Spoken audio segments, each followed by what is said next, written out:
24কে salute করি। আজকে আমাদের মাননীয় সদস্য নাহিদ যখন বক্তব্য দিচ্ছিল তখন আমার ওই বয়সের কথা মনে হচ্ছিল যে ওই বয়সে আমরা এমপি হতে পারি নাই, নাহিদ এমপি হয়েছে, সুন্দর বক্তব্য রেখেছে। আমি এই বক্তব্য দেওয়ার জন্য ওকে ধন্যবাদ জানাই। কিন্তু আমি নাহিদকে এটাও বলতে চাই যে আমরা মানে সংসদ সদস্য নাহিদকে বলতে চাই, সরি মানে আমি এটা এই যে নাম বলেছে ওটা এক্সপ্যান্ড করে দিন মাননীয় স্পিকার, মাননীয় সংসদ নাহিদ।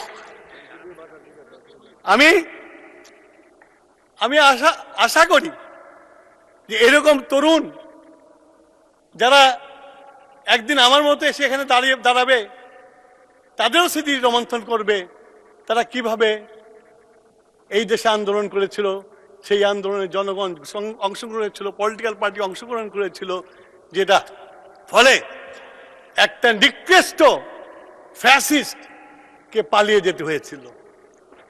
শুধু আমি একটা কথা বলতে চাই যে আমরা 69 আন্দোলন করেছিলাম, আমরা 11 দফা আন্দোলন দিয়ে। আমরা কিন্তু যখন এহিয়া খান চলে গেছে, নির্বাচন দিয়েছে, তখন কিন্তু আমরা বিশ্ববিদ্যালয়ে ফেরত চলে গেছিলাম। বিশ্ববিদ্যালয় থেকে লেখাপড়া করে বের হয়ে দেশের কাজ করা শুরু করেছিলাম। তখনই 75 ঘটেছিল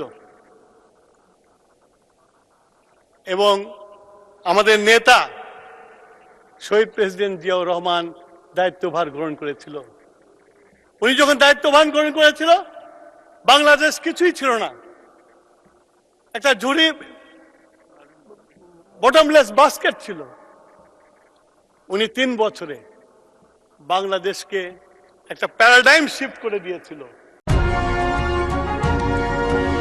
ইস্ট সিলেট